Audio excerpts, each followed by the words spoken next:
যে নেতাজি সুভাষ বোস শ্যামাপ্রসাদ মুখার্জিকে ভালো চোখে দেখতেন না। শ্যামাপ্রসাদ মুখার্জির সঙ্গে নেতাজি সুভাষ বোসের সংঘাত ছিল, একটা সংঘর্ষ ছিল। অবিভক্ত বাংলায় ইংরেজদের সময় মুসলিম লীগের বারবারন্তে একটাই কারণে হয়েছিল, কেন ফজলুল হক প্রজা কৃষক পার্টি সে মুসলিম লীগকে আটকে রেখেছিল সংরক্ষিত মুসলমান আসনে। ফজলুল হক মুসলিম লীগকে আটকে রেখেছিল। সেই ফজলুল হকের পাশে এসে দাঁড়ায়নি কংগ্রেস, ফজলুল হকের পাশে এসে দাঁড়িয়েছিল নেতাজি সুভাষ বোসের দল। নেতাজি যাই থাকুন না কেন, নেতাজি মা কালীর উপাসক ছিলেন। বিকাশচন্দ্র ভট্টাচার্য তোমার মতো গরুর মাংস খায়নি নেতাজি সুভাষ বোস। তোমরা যতই তোমরা সিপিআই সিপিআই ফল ব্লক করো না কেন, কখনই খায়নি। আর আরএসপি পুরনো অনুশীলন সমিতির দল হচ্ছে আরএসপি। তোমাদের সিপিএম কমিউনিস্ট তোমরা দলে টানো, কিন্তু সেই জন্য শেষ অব্দি আরএসপি সিপিএম এর সঙ্গে সংঘাত একটা কারণেই ছিল, আরএসপি ছিল পুরানো অনুসরণ সমিতি, মানে গীতা কালীর উপদেশ দুর্গার উপাসক ছিল আরএসপি লোকেরা। এটা ভগবান বিষ্ণুকে চিহ্নিত করে এটা জনগণের মনে লেখা আছে। এবার যদি সিদ্দিকুল্লাহ চৌধুরীকে কেউ বোঝায় যে জনগণের মনটা ভগবান বিষ্ণুর উপাসনা, তখন সিদ্দিকুল্লাহ চৌধুরী কি করবে? কমরেড তুমি কি করবে? কি করবে তুমি? জনগণের মনেরও কি বিরোধ করবে?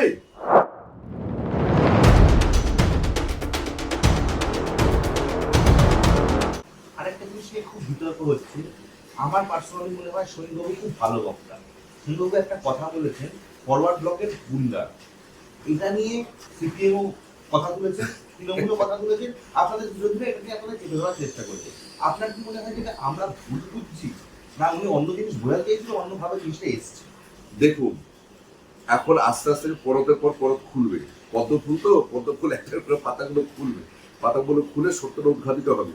কমিউনিস্টরা যেই পরিমাণ মিথ্যাচার, যেই পরিমাণ ইতিহাসের বিকৃতি এরা দীর্ঘ 50, 60, 70 বছর ধরে করে এসছে ভারতবর্ষ এবং পশ্চিমবঙ্গেও, সেই পরতগুলো খুলছে এখন, সেই পরতগুলো এখন খুলছে। শ্যামাপ্রসাদ মুখার্জি নেতাজি সুভাষচন্দ্র বোসের সংঘাত এই বিষয়ে যেই মিথ্যাচার, যেই প্রোপাগান্ডা এই বামপন্থীরা করেছে, সেই সূত্রের মধ্যে, সেই ন্যারেটিভের মধ্যে এই প্রশ্নটা দাঁড়িয়ে গেছে। শ্রমিকরা বলার চেষ্টা করেছে যেটা বামপন্থীদের ন্যারেটিভ কথা, যে নেতাজি সুভাষ বোস শ্যামাপ্রসাদ মুখার্জিকে ভালো চোখে দেখতেন না। শ্যামাপ্রসাদ মুখার্জির সঙ্গে নেতাজি সুভাষ বোসের সংঘাত ছিল, একটা সংঘর্ষ ছিল। একদমই নয়, মোটেই নয়। দুজনেই স্বাধীনতা সংগ্রামী, ভারত মাতার উপাসক দুজনেই। নেতাজি সুভাষ বোস যতটা না মা কালীর উপাসনা, শ্যামাপ্রসাদ মুখার্জি যতটা মা কালীর উপাসনা করতেন, তার চেয়ে বেশি মা কালীর উপাসনা এবং গীতা পাঠ নেতাজি সুভাষ বোস করতেন। এবং যখন ইলেকশনের প্রশ্ন আসলো, জাতীয় ইলেকশনের প্রশ্ন আসলো, কংগ্রেসের রাজনীতি এমন একটা পর্যায়ে চলে গেল, এটা 40-এর দশক, মানে দ্বিতীয় বিশ্বযুদ্ধের সময় 1942, 43, 44, 45, যখন 1940 পরে, 1940-এর পরের এই ঘটনা। 1940-এ মুসলিম লীগ প্রথম পাকিস্তানের ডাক দিল। মুসলিম লীগ প্রথমবার বললো মুহে হাত মে লোটা মুহে পান লড়কে লেগে পাকিস্তান। তারপরে 46-এ দাঙ্গা করলো কলকাতা, গ্রেট ক্যালকাটা কিলিং। 40-এর পরে যখন পাকিস্তানের ডাকে যখন মুসলিম লীগ সোচ্চার হচ্ছে, ভারতবর্ষে একটা পরিস্থিতি তৈরি হচ্ছে যে দেশ ভাগের এরপর একটা বিকট পরিস্থিতি তৈরি হচ্ছে, তখন কংগ্রেসের খুব নক্কারজনক রাজনীতি। কংগ্রেস পাঞ্জাব এবং বাংলা এই দুটোতে কংগ্রেস ব্যাকফুটে চলে যায়, পলিটিক্যাল ভ্যাকুয়াম তৈরি করে। 42 সালে বারবার করে ফজলুল হক, যিনি জিতেছিলেন, ফজলুল হক বারবার বলেছে কংগ্রেসকে যে আমাকে সমর্থন করো। কংগ্রেস ফজলুল হককে সমর্থন দেয়নি। না দেওয়ার ফলে মুসলিম লীগের বারবারন্তি হয়েছে। অবিভক্ত বাংলায় ইংরেজদের সময় মুসলিম লীগের বারবারন্তি একটাই কারণে হয়েছিল, কেন ফজলুল হক প্রজা কৃষক পার্টি সে মুসলিম লীগকে আটকে রেখেছিল সংরক্ষিত মুসলমান আসনে। ফজলুল হক মুসলিম লীগকে আটকে রেখেছিল। সেই ফজলুল হকের পাশে এসে দাঁড়ায়নি কংগ্রেস, ফজলুল হকের পাশে এসে দাঁড়িয়েছিল নেতাজি সুভাষ বোসের দল এবং হিন্দু মহাসভা। পরে যখন ইলেকশনে, যখন কলকাতা কর্পোরেশনের বা স্থানীয় ইলেকশনে যখন কথা হলো যে ফজলুল হক, ফরওয়ার্ড ব্লক আর হিন্দু মহাসভা মিলে ভোট লড়বে, যদি মতবিরোধ থাকতো, যদি একজনের যদি পেছনে যদি পড়েই থাকতো, তাহলে কি করে সিট শেয়ারিং এর আলোচনা বসছে নেতাজি সুভাষ বোস শ্যামাপ্রসাদ মুখার্জির সাথে? ওটা সিট শেয়ারিং এর আলোচনার সময় সেখানে শ্যামাপ্রসাদ মুখার্জিও উপস্থিত ছিলেন না, নেতাজিও উপস্থিত ছিলেন না, ফজলুল হকও উপস্থিত ছিলেন না। যখন এই আলোচনাগুলো হচ্ছে, কত আসন কত কে নেবে না নেবে ডিস্ট্রিবিউশনের যখন কথা হচ্ছে, তখন মতবিরোধ হচ্ছে। সেই মতবিরোধের সময় ফরওয়ার্ড ব্লকের মানুষ আর হিন্দু মহাসভার লোকেদের মধ্যে, কার্যকর্তাদের মধ্যে বাদ বিদ্বন্দ্বটা, একটা ঝগড়া ঝামেলা অবশ্যই হয়েছে। এইটুকু তার ইতিহাস, এইটুকু ইতিহাস। এটা বলার চেষ্টা করি। অবশ্যই তার মধ্যে অত অতিরঞ্জিত করে তার মধ্যে কত কিছু ঢুকিয়ে নেতাজি বামপন্থী ছিলেন, এই ছিলেন ওই ছিলেন। নেতাজি যাই থাকুন না কেন, নেতাজি মা কালীর উপাসক ছিলেন। বিকাশচন্দ্র ভট্টাচার্য তোমার মতো গরুর মাংস খায়নি নেতাজি সুভাষ বোস। তোমরা যতই তোমরা সিপিআই বা ফর ব্লক করো না কেন, কখনই খায়নি। আর আরএসপি পুরনো অনুশীলন সমিতির দল হচ্ছে আরএসপি। তোমাদের সিপিএম কমিউনিস্ট তোমরা দলে টানো, কিন্তু সেই জন্য শেষ অব্দি আরএসপি সিপিএম এর সঙ্গে সংঘাতই একটা কারণেই ছিল, আরএসপি ছিল পুরানো অনুসরণ সমিতি, মানে গীতা, কালীর উপদেশ, দুর্গার উপাসক ছিল আরএসপি লোকেরা। এগুলো জানতে হবে। সোশ্যালিস্ট সবাই মানে কমিউনিস্ট নয়, কমিউনিস্টরাও জানে। Not every socialist is a communist, every communist might be a socialist, but every socialist is not a communist. এটা রেভলিউশনারি সোশ্যালিস্ট পার্টি, এটা কমিউনিস্ট পার্টি নয় আরএসপি। এটা কমিউনিস্টরা জানে, কমরেডরা ভালো করে জানে এটা। আর ফরওয়ার্ড ব্লক নেতাজির জাতীয়তাবাদী দল ছিল, কংগ্রেসের সমর্থন পায়নি বলে, হিন্দু মহাসভার দুর্বল ক্ষীণ হয়ে গেল বলে, শাহবাজ মুখার্জির হত্যা হয়ে গেল বলে, তাহলে ফরওয়ার্ড ব্লক কখনো লেফট ফ্রন্টে যেত, কখনো যেত। তো এগুলো ইতিহাস। বামপন্থীদের মধ্যে মানে কমিউনিস্টরা, ওরা এমন কুলাঙ্গার, ওরা এইসব কাণ্ড কারখানা করেছে। নেতাজিকে তোজক কুকুর কে বলেছিল? শাহবাজ মুখার্জি বলেছিল? আজকে শ্রমিকদের একটা কথা নিয়ে তোমরা ঘুরোঘুরি করছো। সরি বলে দিই। হ্যাঁ, আমরা সরি বলছি না, আমরা সত্য ইতিহাসটা জানিয়ে দেবো। তোমরা সরি বলে তোমরা পার পেয়ে যেতে পারো মিথ্যে কথা বলে, অর্ধ সত্য বলে। কিন্তু সৌন্দর্য যেটা বলেছে যে ইতিহাস উদ্ঘাটিত করেছে যে সেখানে সিট শেয়ারিং নিয়ে একটা ঝামেলা ছিল। আরেকটা জিনিস এখন খুব উঠছে এই বাংলার রাজনীতির আলোচনায়, যখন কোনো বিজেপি ব্যক্তি কথা বলছেন, বিজেপি সাপোর্টার কথা বলছেন একজন মুসলিম ব্যক্তির সাথে, সবকিছু ঠিক আছে, তুমি তোমার কুরবানি করো, সব ঠিক আছে, কিন্তু বন্দে মাতরম বলতে হবে। এমনকি মুখ্যমন্ত্রীও সেই কথাটা বলে, বন্দে মাতরম না বললে কি যায়? দেখুন, বন্দে মাতরম বললে কি হবে আর না বললে কি হবে, আর জনগণ মনেই বা বললে কি হবে, না বললেই বা কি হবে। ভারতবর্ষের যেটা মূল স্পৃহা, যে মূল চেতনা, আজকে জনগণের মনের মধ্যে সমস্ত ভারতবর্ষের চিত্রণ রয়েছে। ইনফ্যাক্ট পাকিস্তানের একটা পার্টের নাম রয়েছে সিন্ধু। কিন্তু আমরা কি জানি, জনগণ মন যখন কবিগুলো যখন প্রশ্ন করা হলো যে আপনি কিং চার্লসের জন্য বা প্রিন্স অফ ওয়েলসের জন্য লিখেছেন ইত্যাদি, তখন পত্রাচার যখন করেছিলেন, তখন কবিগুরু স্পষ্ট করে লিখে দিয়েছিলেন, ওনার লেখায় স্পষ্ট করে আছে যেটা আমি কোনো ইংরাজ সাহেবের জন্য প্রিন্স অফ ওয়েলস বা কোনো রাজার জন্য কিং জর্জের জন্য আমি লিখিনি, এটা ভগবান বিষ্ণুকে চিহ্নিত করে এটা জনগণ মনে লেখা আছে। এবার যদি সিদ্দিকুল্লাহ চৌধুরীকে কেউ বোঝায় যে জনগণের মনটা ভগবানের বিষ্ণুর উপাসনা, তখন সিদ্দিকুল্লাহ চৌধুরী কি করবে? কমরেড তুমি কি করবে? তুমি জনগণের মনের কি বিরোধ করবে? রবীন্দ্রনাথ নিজে বলেছেন জনগণন হচ্ছে ভগবানের বিষ্ণুর উপাসনা, ভাগ্য বিধাতা হচ্ছে ভগবানের বিষ্ণু। এটা জানা আছে কি? জনগণের মনে যদি বলা যায় তাহলে বন্দে মাতরমের কি সমস্যা আছে? বন্দে মাতরম তো মা দুর্গার উপাসনা রয়েছে, যেই কারণে ওরা বন্দে মাতরম যদি বারণ করে, আজকে এই তথ্যটা জানার পরে আমার মনে সিদ্দিকুল্লাহ চৌধুরী জনগণ মন গাওয়াটা বন্ধ করা উচিত। সিদ্দিকুল্লাহ চৌধুরী তুমি জনগণ মন গাইবে না, এটা ভগবানের বিষ্ণুর উপাসনা। আপনার কেতার্থে বলে রাখলাম, প্রত্যেকটা মৌলবীকে কেতার্থে বলে রাখলাম, কবিগুরু নিজে বলে গেছেন যেটা ভগবান বিষ্ণুর উপাসনা। বিধাতা ভারতবর্ষের যে ভগবানের বিষ্ণু। দেখুন কার কি ভালো লাগছে খাবে। আমি আবার বলছি, নিজের রিলিজিয়াস প্র্যাকটিস আর ভারতীয়তা এর মধ্যে যে একটা তফাৎ আছে, এবং এটা তফাৎ থাকা সত্ত্বেও একসাথে নিয়ে চলা যায়, এটা কিন্তু যে কোনো সাধারণ শিক্ষিত মুসলমান প্রত্যেকটা মানুষ এটা জানে। জৈনীরা কি জানে না? জৈনীদের মুসলমানদের কি করার নিয়ম আছে? যদি জৈনীদের নিয়মগুলো শুনে এরা তো পাগল হয়ে যাবে। জৈনীরা কিভাবে মাথার চুল টুকুল করে এরা দীক্ষা নেয়। ওরা নিজেদের ভাবে নিজেদের যেটা আরিহন যেটা লাস্টে যেটা করে, যখন নিজেদের খাওয়া মানে অনশন করে নিজের দেহত্যাগ করে বয়স্ক জৈনীদের খাদ্যাভ্যাস কি স্ট্রিক্ট, ওদের নিয়ম কত কঠিন, ওরা পিঁপড়ে পালাবে না, এইভাবে জৈনীরা চলে। তাই বলে ওরা কি সংঘাতে যাচ্ছে হিন্দুদের সঙ্গে? যে হিন্দুরা কেন এত বলি দেয়, ওরা তো অহিংসার পরম অহিংসা হচ্ছে জৈন ধর্মরা।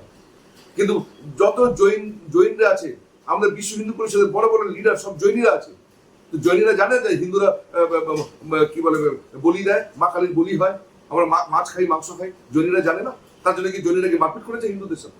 এটা সাধারণ বুদ্ধি। আমার রিলিজিয়াস প্র্যাকটিস নিজের জায়গায় আছে, ভারতের ভারতীয়তা, সামাজিকতা, ভারতের সভ্যতা, সংস্কৃতি নিজের জায়গায় আছে। দুটোকে একসঙ্গে নিয়ে চলতে হবে। প্রত্যেকটা ভারতীয় চলে, যাদের কষ্ট হচ্ছে তাদের চেষ্টা করতে হবে চলার, সেই চেষ্টার মধ্যে আমরা আগ্রহ করছি বন্দে মাতরম বলুন। আপনারা প্রথমে জেতার পরে বলেছিলেন যে তৃণমূলের কাউকে নেবেন, তারপর 3 জন রাজ্যসভায় আপনারা পাঠালেন, আপনারা বলেছিলেন নেবেন না, সেটা ঢুকেই গেল। আপনার কথার যথেষ্ট যুক্তি আছে এবং খুব জোরালো যুক্তি, খুব একদম লজিক্যাল আর্গুমেন্ট, কিন্তু আমরা পশ্চিমবঙ্গের রাজনীতির ইতিহাসে এটা যে প্রথমবার হচ্ছে তা নয়, আমি কোনো জাস্টিফিকেশন করছি, কিন্তু পশ্চিমবঙ্গের রাজনীতির একটা বৈশিষ্ট্য, যখন যে ক্ষমতায় আসে মোটামুটি সবকিছু তার দিকে চলে আসে 100%। 2011-তে যখন মমতা পাওয়ারে আসে, মমতা বন্দ্যোপাধ্যায় পাওয়ারে আসে, তখন ওনার জোর সঙ্গে কংগ্রেস ছিল, কিন্তু বছর যেতে না যেতে সমস্ত কংগ্রেসের এমএলএ কে ভাঙচুর করে, কংগ্রেস পার্টি ভাঙচুর করে পুরো কংগ্রেসকে নিয়ে এসেছে, কংগ্রেসকে জিরো করে মমতা নিজেরাই চলে আসে। তো কংগ্রেস ভেঙে যে টিএমসি করলো, কংগ্রেসের সঙ্গে কত বিরোধিতা ছিল, সমান বিরোধিতা ছিল। মমতা বন্দ্যোপাধ্যায় সিপিএম এর যা বিরোধিতা ছিল, মমতা বন্দ্যোপাধ্যায় কংগ্রেসের সঙ্গে একই বিরোধিতা ছিল। সিপিএম এর সঙ্গে লড়াই করতে গিয়েছে, কংগ্রেসের সঙ্গে হাত মেলালো, হাত মিলে পরে সে কংগ্রেসটাকে শেষ করে দিল। সেই জন্য ওয়েস্ট বেঙ্গলের পলিটিক্যাল কালচার বা পলিটিক্যাল হিস্ট্রিতে এটা অতটা মানে চিন্তিত হওয়ার আমার ব্যক্তিগত কারণ মনে হয় না। কিন্তু হ্যাঁ, একটা লজিক এবং একটা কথা আপনার খুব খুব যুক্তিসঙ্গত, যেটা আমি আশা করব আপনার মাধ্যমে আমার পার্টি বা আমাদের পার্টি সংগঠনের কাছে, নেতৃত্বের কাছে পৌঁছবে। সেটা হচ্ছে আমাদের তো চাণক্য নীতি অর্থশাস্ত্রে হোক বা আমাদের গীতাতে যেভাবে কৃষ্ণ যেভাবে মহাভারতে যেভাবে বুঝিয়েছেন, আমাদের কূটনীতি রাজনীতি যেভাবে বুঝিয়েছেন, আমাদের মনীষীরা যেভাবে বুঝিয়েছেন, সেখানে সাম দাম দণ্ডভেদ এগুলো তো আছেই, এগুলো থাকবে। শত্রু মিত্র হবেই। আর শত্রুর হাত দুর্বল করার জন্য অনেক সময় শত্রুর ডান দিক বাদিক বিভীষণ চলে এসছে না, নিয়ে আসা হয়েছিল, বিভীষণ চলে এসছে, সেভাবে চলে এসছে। এগুলো এই বিষয়গুলো আছে, বিভীষণের চলে আসা, রাবণকে হারানোর জন্য প্রভৃতি ইত্যাদি। তো এগুলো আছে, আমাদের ধর্মচর্চার মধ্যেই আছে, কূটনীতি রাজনীতির মধ্যেই আছে। কিন্তু তৎসত্ত্বেও আর পশ্চিমবঙ্গের পলিটিক্যাল কালচার হিস্ট্রির মধ্যেও আছে। এটা স্বাভাবিক প্রক্রিয়া একটা। আজকে বিজেপি পাওয়ারে এসছে, সবাই বিজেপির মধ্যে আসার চেষ্টা করবে, আসবে, জিনিস নতুন করে দাঁড়াবে, নতুন জিনিস দাঁড়াবে, কিন্তু দাঁড়াবে নতুন একটা ওয়েস্টবেঙ্গলের পলিটিক্যাল কালচার। কিন্তু আমি আপনার কথাটাকে 100% গুরুত্ব দিচ্ছি, আমি নিজস্ব তার মধ্যে গুরুত্ব আমি যোগ করছি, করে আবেদন করছি আমার নেতৃত্বের কাছে এবং যারা যারা আমাদের স্ট্র্যাটেজিস্ট আছে এবং যারা নীতি নির্ধারণের মধ্যে আছে, ভারতীয় জনতা পার্টি সংগঠনের, আমাদের পার্টির তৃণমূলীকরণ না হয়, এটাকে মাথায় রেখে যা যা রাজনীতি করার যেন ওনারা করে। আর আমাদের কার্যকর্তারা, আমাদের কর্মীরা বঞ্চিত যাতে না হয়, তাদের সাথে তারা যেন মনে না করে তাদের সাথে কোনো একটা অন্যায় অবিচার হলো, তারা যেন মনে না করে তাদের অবিচার হচ্ছে। আর তৃণমূলীকরণ থেকে মানে 200 মাইল যেন 2000 মাইল যেন দূরে থাকে সবসময় পার্টি। এই দুটো জিনিস মাথায় রেখে যা সাম দাম দণ্ডভেদ করার, যা রাজনীতি করার আমাদের দল করবে, করুক, তাতে কোনো বাধা নেই, কেন পশ্চিমবঙ্গের পলিটিক্যাল কালচারই তাই। কিন্তু তৃণমূলীকরণের আমি ব্যক্তিগত বিরোধিতা করব, আপনার এই মাধ্যমে আমি চাইবো যে বার্তাটা পৌঁছক, এবং দ্বিতীয় আবেদন করব, নিবেদন করব যে আমাদের কার্যকর্তা কর্মীদের সাথে, ওদের সাথে যেন কোনো অন্যায় অবিচার বা বঞ্চনা না হয়। কিন্তু একটা জিনিস এই চেঞ্জের পর দেখতে পাচ্ছি, সরকার পাল্টানোর পর যারা বিতর্কিতভাবে তৃণমূলে যোগ দিচ্ছে তাদের এগেন্সে কিন্তু বলা হচ্ছে কেস হবে, কিন্তু সেইভাবে কিন্তু হচ্ছে। আর যারা মমতা ব্যানার্জির সঙ্গে রয়েছেন তাদের কিন্তু যে অ্যাকশন হচ্ছে, যেরকম মিশেল ব্যানার্জির পার্টি অফিস ভাঙা হতো আমতলায়, কিন্তু জাভেদ খান তিনি আপনারাই বলবেন যে জাভেদ খানের ছেলের এতগুলো প্রপার্টি, জাভেদ খানের একটা বোধ হয়েছে যেখানে অস্থায়ীভাবে তৃণমূল ভবনটা শিফট হয়েছে, সেখানে সেরকম ভাবে হচ্ছে না। সেখানে আমার তো মনে হয় সুজিত বসু আর দিলীপ মন্ডল ফেসে গেলে। দেখুন, আমি তো সেটা বললাম যে সাম দাম দণ্ডভেদ সবই চলে। এখন একটু জলটা খোলা আছে, টাবাটার পরিস্থিতি আছে, দেখুন আস্তে আস্তে সব স্থির হবে। বাংলা পলিটিক্যাল কালচার এটা হয়ে থাকে। আমরা তো আবার বলছি যে আমাদের সাধারণ কর্মীরা যেরকমই হোক, দুর্বল হোক সবল হোক, আমাদের কর্মীরা যেরকমই হোক, তারা যতটাই করতে পেরেছে, মন থেকে করেছে, প্রাণ থেকে করেছে, ভালোবাসা করেছে, তাদের সাথে যেন বঞ্চনা না হয়, এটা হচ্ছে বিষয়। এবার কার বিরুদ্ধে সিবিআইডি আসছে না আসছে, মানুষের চাপ দেখুন। এখন তো একটা ভোট, ভারতীয় জনতা পার্টিকে এখন অনেকগুলো ভোট ফেস করতে হবে।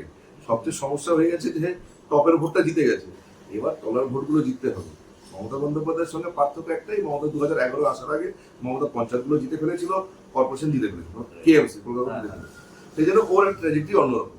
বিজেপি ট্র্যাজেক্টরিটা অন্যরকম। ওরা আগে সরকারে চলে এসছে, এবার ওদের কলকাতা কর্পোরেশন, পঞ্চায়েত, মিউনিসিপ্যালিটি গুলো, স্থানীয় ভোটগুলো জিততে হবে, ভোটগুলো আসছে। তো ভারতীয় জনতা পার্টি অবশ্যই কিছু না কিছু ভাবছে। স্থানীয় ভোটগুলো আছে, সেই ভোটগুলো মাথায় রেখে রাজনীতি করতে হবে। আমার সবাইকে বিশ্বাস রাখা উচিত যে কোনো এমন কোনো কাজ করবে না যাতে এই লোকাল ভোটগুলো যাতে বিজেপি হারে। অবশ্যই সেরকম হবে না, কারণ মানুষ যে ম্যান্ডেটটা দিয়েছে সেই ম্যান্ডেটের বিরুদ্ধে গেলে এই ভোটগুলো আছে, আগামীকাল এই ভোটগুলো রয়েছে। এটা তো সাধারণ প্রতিষ্ঠা সবাই বুঝবে, আমাদের নেতৃত্ব বুঝবে, সবাই বুঝবে যে মানুষ যে ম্যান্ডেটের বিরুদ্ধে যদি কোনো কাজ করে, সবগুলো ভোট রয়েছে তো করে, সব জায়গায় কর্পোরেশন ভোট, তারপর পঞ্চায়েত ভোট রয়েছে, তারপর মিউনিসিপ্যালিটি ভোট রয়েছে, সবগুলো ভোট বাকি রয়েছে। একটা ভোটও তো হয়নি এখনো, শুধু একটা বিধানসভা ভোট হয়েছে। তো ম্যান্ডেটের বিরুদ্ধে গেলে তো বিজেপির বোঝা উচিত। আর একটা জিনিস, আপনারা সরকারে আসার পরেই ইনভেস্টমেন্ট কোথা থেকে আসছে? দেখুন, ইনভেস্টমেন্ট সবসময় ছিল। মমতা বন্দ্যোপাধ্যায় চাইলে সেও ইনভেস্টমেন্ট আনতে পারে, উনি চান না।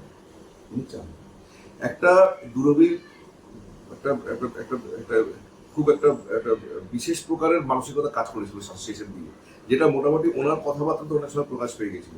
উনি পশ্চিমবঙ্গকে ভারতের main stream of Indian politics and main stream of Indian economy, এখান থেকে বিচ্ছিন্ন করতে চেয়েছিলেন। এটা কিন্তু মানুষ বুঝে গেছে। উনি বিচ্ছিন্ন করতে চেয়েছিলেন। উনি কোনোভাবেই কোনো এমন কাজ করবে না যেটাতে ভারতের উপকার হয়, পশ্চিমবঙ্গের উপকার হয়, এমন একটা পরিস্থিতি তৈরি করা যাতে পশ্চিমবঙ্গের সাথে সবসময় আস্তে আস্তে বিচ্ছিন্ন হতে থাকে, সামাজিকভাবে, আর্থিকভাবে, আইনগতভাবে, বিভিন্নভাবে। উনি যেমন ভিসির অ্যাপয়েন্টমেন্টে অদ্ভুত আইন করছিলেন, ওনার বিধানসভা অদ্ভুত আইন করছিল, ভারতের আইনগুলোকে চ্যালেঞ্জ করার মতো পরিস্থিতি ছিল, সিবিআইকে ঢুকতে দেবেন না আইন করে ফেলেছিলেন। তো এরকম বিভিন্ন ভাবে এরকম একটা দুরবি সন্ধি ছিল ওনার, যে পশ্চিমবঙ্গকে ভারত থেকে আলাদা করা। সেই জন্য এটা বাধা ছিল। আর এমনি প্র্যাকটিক্যাল বাধা যেগুলো আছে সেগুলো তো সব জায়গায় আছে, ভারত সব জায়গায় আছে। পশ্চিমবঙ্গের নর্মাল যে বাধাগুলো আছে সেগুলোকে অতিক্রমণ এখনো করতে হবে, কিন্তু এটা একটা বাই ডিজাইন ছিল। মমতা বন্দ্যোপাধ্যায় টিএমসির এটা বিরাট বড় একটা চক্রান্ত ছিল। আমার মনে হয় যারা ভেঙে চলে আসছে টিএমসি, তারা বোধহয় এগুলো বুঝতে পেরেছিল মমতা বন্দ্যোপাধ্যায়ের একটা বিরাট বড় একটা কনস্পিরেসি, কিছু একটা খুব গভীরে কোনো একটা খুব বাজে কিছু করতে চলেছিল। সেই জন্য লোকেরা ছেড়ে দিয়েছিল। মানুষ জনগণে বুঝতে পেরেছিল পশ্চিমবঙ্গে আলাদা করে চিন্তা ভাবনা ছিল। সেই জন্য কোনো রকমের কোনো কেন্দ্রের সঙ্গে কথাবার্তা নেই, আলোচনা নেই, ফাইন্যান্স কমিশন নীতি আয়োগ ফাইন্যান্স কমিশনে যাওয়া নেই, ট্যাক্সের বন্টন নিয়ে কোনো কথা বলা নেই, জিএসটি নিয়ে খালি অভিযোগ। জিএসটির টাকাগুলো তুমি বন্টন ঠিক করে করো, 100 দিনের কাজ টাকাগুলো আনো। প্রত্যেকটা পদে পদে পশ্চিমবঙ্গকে আলাদা করে ফেলছিল, ভারতবর্ষ থেকে আলাদা করছিল। এটা জগজাহির হয়ে গেছিল শেষের দিকে। এবার পশ্চিমবঙ্গের সমস্যা হচ্ছে পশ্চিমবঙ্গের population pressure, per unit population সবচেয়ে বেশি ভারতবর্ষে, ঘনত্ব। সেই জন্য ল্যান্ডের অভাব, ল্যান্ড জটটা সরাতে হবে। দেখুন, মমতা বন্দ্যোপাধ্যায় ক্ষমতায় এসেছিল টাটাকে তাড়িয়ে দিয়ে। যেই সরকার এসেই ছিল ইন্ডাস্ট্রিকে লাথি মেরে, সেই রাজ্যে কোথা থেকে নিবেশ আসবে? কেউ তো বসে পারছে না। কিন্তু এটাও ফ্যাক্ট যে পশ্চিমবঙ্গের vested land, agricultural land use pattern, বাস্তু জমি, বিভিন্ন এক ফসলি দু ফসলি, ল্যান্ড ক্যারেক্টারটা ভীষণ জটিল। ভীষণ জটিল। পশ্চিমবঙ্গ ছোট্ট একটা রাজ্য, এখানে দার্জিলিং এর মতন পাহাড়, সুন্দরবনের মতন ম্যানগ্রোভ, আর রাঢ়বাংলা, পুরুলিয়া জঙ্গলমহলের মতন প্রায় মরুভূমি, সব রকমের জলবায়ু আছে। সেই জন্য ল্যান্ড একটা বিরাট বড় সমস্যা, ফার্স্ট। আর দ্বিতীয়ত, যেহেতু এতদিন ধরে আমরা রাজনীতি হয়েছে যেটা কর্মবিমুখ ছিল, বুদ্ধদেব ভট্টাচার্য চলে যাওয়ার একটা কারণ ছিল ডু ইট নাও। উনি ওয়ার্ক কালচার চেঞ্জ করতে গেছিলেন, সেটা রাইটার্সদের বাবুদের পছন্দ হয়নি। তো ওয়ার্ক কালচারটা সমস্যা আছে। সমস্যা দুটো জায়গায়, এক তো এখানে ওয়ার্ক কালচারকে নষ্ট করা হয়েছে, ট্রেড ইউনিয়ন কালচার ইত্যাদি সব করে দীর্ঘদিন ধরে। আর সত্যিকারের যারা কাজ করার মানুষ আছে ওয়েস্ট বেঙ্গল, তারা সব মাইগ্রেট করে গেছে, তারা অন্য রাজ্যে গিয়ে কাজ করছে। তো সেই জন্য এমন একটা পরিস্থিতি তৈরি করতে হবে যাতে তারা ফিরে এসে কাজ করতে পারে, কাজে যোগ দিতে পারে, এবং জমি জটটা যাতে মেটানো যায়। জমি জট মিটে গেলে আর ওয়ার্ক কালচার বা ওয়ার্কাররা যারা প্রবাসী আছে, যারা মাইগ্রেট, তারা যদি ফিরে আসে আর জমির সমস্যা যদি মিটে যায়, তাহলে ক্যাপিটালের অভাব কখনো নেই। আর ওয়েস্ট বেঙ্গল, ক্যালকাটা, তার যে স্ট্র্যাটেজিক পজিশন, পুরো লুক ইস্ট, সাউথ ইস্ট, পুরো মালয়েশিয়া, ইন্দোনেশিয়া, ব্যাংকক, সিঙ্গাপুরের সঙ্গে ব্যবসা করার জন্য কলকাতা ছাড়ার কোনো জায়গা হতেই পারে না।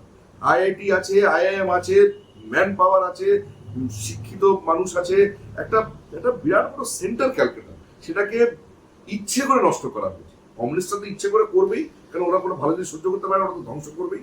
আর মমতা বন্দ্যোপাধ্যায় ও যে মাথার মধ্যে কি কুচক্র ঢুকেছিল, কে ওকে কুমন্ত্র দিয়েছিল, ও পশ্চিমবঙ্গকে আলাদা করতে চেয়েছিল, সেই জন্য কলকাতাকে আরো অধঃপতনে নিয়ে গেছিল। সেই জায়গাটা রিভাইভ করতে হবে। ক্যালকাটাকে ডেভেলপ না করে ইন্ডিয়া যদি লুক ইস্টের পলিসি নেয়, ইন্দোনেশিয়ার সঙ্গে ব্যবসা করার, মালয়েশিয়ার সঙ্গে ব্যবসা করার, সিঙ্গাপুর, হংকং, থাইল্যান্ড, এইগুলো ব্যবসা যদি, ভিয়েতনাম যদি এই কথাগুলো ভাবে আর কলকাতা ডেভেলপ না করে, তাহলে অসম্ভব। সেটা বিশাখাপট্টনম থেকেও হবে না, চেন্নাই থেকেও হবে না, একমাত্র কলকাতা থেকেই হবে। কারণ কলকাতা থেকে পুরো ইন্ডিয়াতে যাওয়ার রাস্তা খোলা। কলকাতা থেকে সোজা নাক বরাবর হাঁটতে থাকলে লোক পেশাওয়ার পৌঁছে যাবে, লাহোর, করাচি, লাহোর পৌঁছে যাবে, সমতল ভূমি। কলকাতা থেকে একটুখানি বাকলেই মুম্বাই, চেন্নাই সব জায়গায় পৌঁছানো যায়। কলকাতা সেই জন্য ইন্ডাস্ট্রিয়াল সেন্টার ইংরেজরা এমনি করেন, জিওপলিটিক্যাল রিজন ছিল যার জন্য কলকাতা রাজধানী ছিল। আজকে আধুনিক যুগের কলকাতা আজকেও রাজধানী হতে পারে যদি সেরকম, সেই জন্য এর এর ভ্যালুর কোনো অভাব নেই, ক্যাপিটালের কোনো অভাব নেই। শুধু জমির সমস্যা আর ওয়ার্ক কালচার, লেবার সমস্যাটা যদি সলভ করে যায়, তাহলে এনভায়রনমেন্টাল একদম এনভায়রনমেন্টের কোনো কিছু অভাব নেই। মুখ্যমন্ত্রী একটি কথা বলেছেন যে 1000 কোটির উপর যারা ইনভেস্টমেন্ট করবেন তাদের রেজিস্ট্রেশন তুমি একা করবেন, লাইসেন্সিং সবকিছু তুমি দেখে নেবে। তা 1000 কোটির নিচের লোকগুলো কি দোষ করলো? কারণ কথাটা বলার অর্থ, যারা এখানকার ছোট ছোট এমএসএমই আছে, যারা ধরুন একটা প্রমোটিং করছে, তোরা কিন্তু হ্যাঁ, এটা অন্যভাবে এটা বোধহয় আমাদের লোকের এটা বোঝার ব্যাপার আছে। 1000 কোটির উপরে যারা ইনভেস্ট করবে তাদের জন্য বেশি বিধিনিষেধ ছিল, নিষেধ ছিল। ইন্ডিয়ার সিস্টেমে যারা বড় ইনভেস্ট করবে তাদের উপরে নজরটা পড়তো সবসময়। কেন, কিসের নিবেশ, কেন করবে, কোথায় লাগাবে, কি ব্যাপার, এত টাকা কোথা থেকে আসবে, সেটাকে সরল করার জন্য মুখ্যমন্ত্রী বলছেন। আর আপনি যেটা বলছেন ঠিকই বলছেন, আপনি এমএসএমই, স্মল ইনভেস্টমেন্ট, তাদের জন্য অলরেডি সরলীকরণ করাই আছে। তাদের জন্য বিভিন্ন প্রজেক্ট আছে, কি বলে স্টার্ট আপ ইন্ডিয়া আছে, স্কিল ইন্ডিয়া আছে, বিভিন্ন প্রোগ্রাম আছে। এমএসএমইর হাজারটা বাজপেয়ীর সময় থেকে আছে, মানে কি ছিল তখন, 50 বছর হয়েছিল ভারতবর্ষে, যখন বাজপেয়ী ছিল তখন 50 ইয়ার্স হয়েছিল, অনেক অনেক ফ্যাসিলিটি আছে। সেই জন্য এমএসএমইর জন্য তো সরল আছেই অলরেডি, প্রয়োজন হলে আরো সরল করা যাবে, আরো সরল করা যাবে। সেটা যেন সমস্যা হচ্ছে বিগ ইনভেস্টমেন্ট নিয়েই সমস্যা ছিল, 1000 রকমের প্রশ্ন হতো, কোথায় জমি নেবে তুমি, কি করবে না, সেটা সরলীকরণের কথা মুখ্যমন্ত্রী বলেছেন।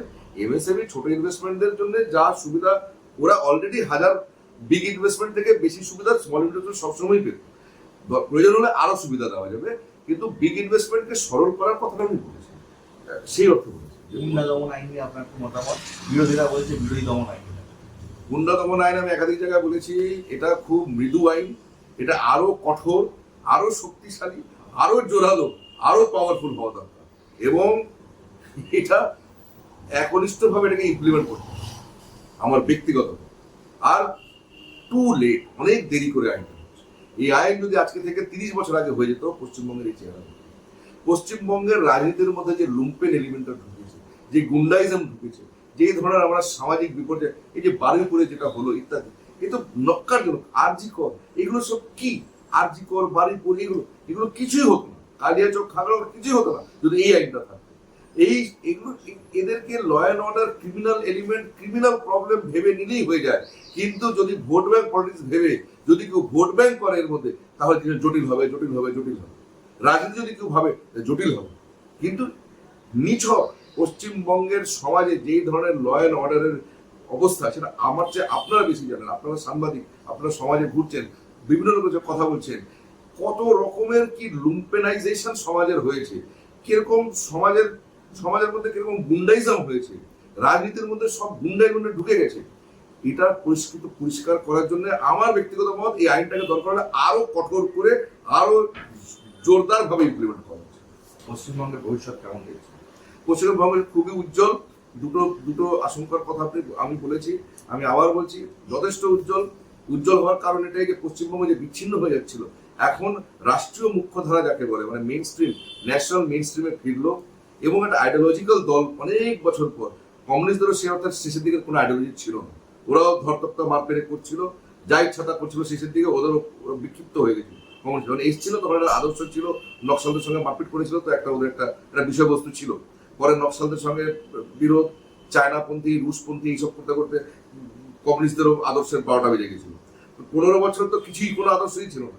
প্রথমবার দীর্ঘ প্রায় 20-25 বছর পর পশ্চিমবঙ্গে একটা আইডিওলজিক্যাল পার্টি ক্ষমতায় এসেছে, যেটা বিরাট বড় পরিবর্তন এবং ইতিবাচক পরিবর্তন, ভালো পরিবর্তন। কেননা এই দল অনেক কিছু কাজ করতে তার বাধা থাকবে, কারণ তার আইডিওলজি তাকে আটকে দেবে। মমতার কোনো বাধ্যবাধকতা ছিল না, ও যাকে তাকে গালি দিচ্ছে, যাকে তাকে গলা আবার বন্ধুত্ব করছে, আবার গালি দিচ্ছে, যা তার সঙ্গে উঠছে বসছে, যা ইচ্ছা তা করছে, কারণ কোনো আদর্শ নেই। প্রথম। দ্বিতীয় বিন্দু হচ্ছে দুটো সরকার ভারতীয় জনতা পার্টি, দিল্লিরও কলকাতা, এটা একটা ইতিবাচক, ডবল ইঞ্জিন বলে সবাই যে যে ভাষায় বলা হয়। কিন্তু প্রথমবার পশ্চিমবঙ্গ সেটা আস্তে আস্তে ন্যাশনাল মেইন স্ট্রিমে ফিরছে, ধারাবাহিকতা ফিরছে, নর্মালসি আসছে। মোট কথা পশ্চিমবঙ্গ নর্মাল হচ্ছে। এই যে নর্মালসি ফিরছে, এটাই একটা ইতিবাচক, এর জন্য ভবিষ্যৎ অনেক উজ্জ্বল। কিন্তু দুঃখের যে আশঙ্কার কথা দুটোই বললাম, যে দল যেন দেখে তৃণমূলীকরণ না হয়, কার্যকর্তাদের যাতে অন্যায় অবিচার না হয়, এবং এই যে লুম্পেন এলিমেন্ট বা গুন্ডাইজম যেটা পশ্চিমবঙ্গে ঘর করে গেছিল, পশ্চিমবঙ্গের রন্ধে রন্ধে লুম্পেনিজম, গুন্ডাইজম, সে কোথাও কোথাও সেটা কমিউনাল আকার নিয়ে নিয়েছিল, মানে কমিউনালিজম হয়েছে, সন্দেশখালী ইত্যাদি কমিউনাল আকার, বেশিদের ক্রিমিনাল। আমি আজকে বলছি সন্দেশখালী কমিউনাল প্রবলেম নয় আমার জন্য, এটা ক্রাইমের প্রবলেম, এটা ল অ্যান্ড অর্ডারের প্রবলেম। মানে পুলিশ শক্ত হাতে নিলে সন্দেশখালী আর রিপিট হবে না, ওটা কোনোভাবেই কোনো হিন্দু মুসলমানের সমস্যা নয়, ওগুলো ল অ্যান্ড অর্ডার সমস্যা। তো এই জন্য লুম্পেনিজম, গুন্ডাইজম, এগুলোর দমন, ওয়ার্ক কালচার, ওয়ার্কারদের ফিরিয়ে আনা, তাদের ওয়ার্ক কালচার ফিরে আসবে। জমি সমস্যাগুলোকে, জমি জটগুলোকে ঠিক করতে হবে, কারণ ক্যাপিটালের অভাব নেই, পলিটিক্যাল উইলের কোনো অভাব নেই, রাজনীতির যে সদিচ্ছার কোনো অভাব নেই। দিল্লির সরকার রয়েছে, নর্মাল সিচুয়েশনে ফিরছে, পশ্চিমবঙ্গের নর্মালসিতে ফিরছে। এখন শুধু প্রয়োজন তৃণমূলীকরণ যেন না হয়, ওয়ার্ক কালচার আসে, ওয়ার্কাররা যেন ফিরে আসে, জমি জট যাতে মিটে যায়, এবং লুম্পেনিজম, গুন্ডাইজম যা আছে ওয়েস্ট বেঙ্গলে সেটা যেন তাই আটকাবে।